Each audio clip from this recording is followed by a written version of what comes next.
Okay, let's start talking about lenses. Today I want to talk about my wide-angle lens. A wide-angle lens is a great lens to be able to take pictures of basically relatively wide-spanning landscape, for example. A perfect example might be Yosemite. If you've ever been to Yosemite, you'll see there's large mountains and they take over an expansive amount of space, and it's relatively difficult to get a good shot of that without taking either multiple shots that you then stitch together or having a really, really wide angle.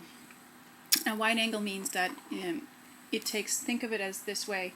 Here's my camera, here's my area that I'm taking a picture of, and it takes a really wide angle shot. So it's getting a huge amount of space at once, and it takes all that and puts it into a smaller thing. And oftentimes you'll see if it's ultra wide angle, it'll actually distort the image because it's taking something that's this big and trying to fit it into a photo that's not that big. So it'll actually curve the edges, etc. And I can try and pull up some examples to show you.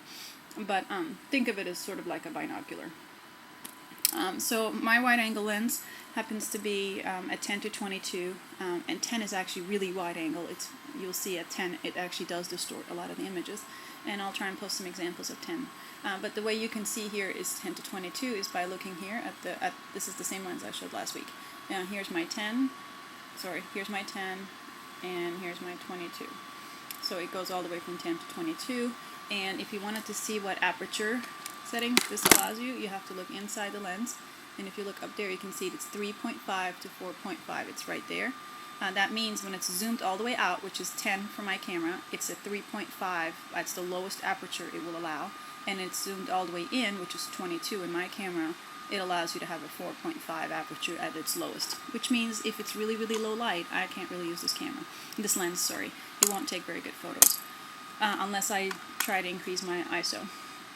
But most of the time, the reason you would use a wide angle is because you're in an outside space that is very, very large, and most of the time you have a lot of light in that situation, so you're pretty good to go, so you don't really need a low light. A couple of good examples of why you might want to use a wide angle. One was the Yosemite example. Another one is actually if things are really, really tall. I've used my wide angle when I was taking a picture of redwood trees because they're really, really, really tall, and I can't seem to lie flat on the ground and still get enough of them with my 50mm, whereas the wide angle takes a shot like that and it does a beautiful job.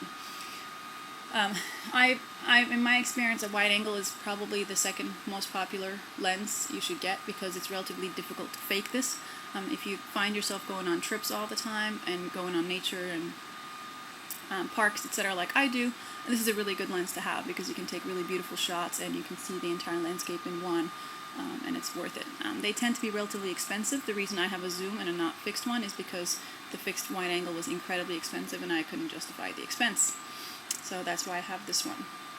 That's about it. This is a zoom lens, as we talked. See, it says Canon Zoom Lens EF 10 to 22mm, 3.5 to 4.5. Alright, that's it.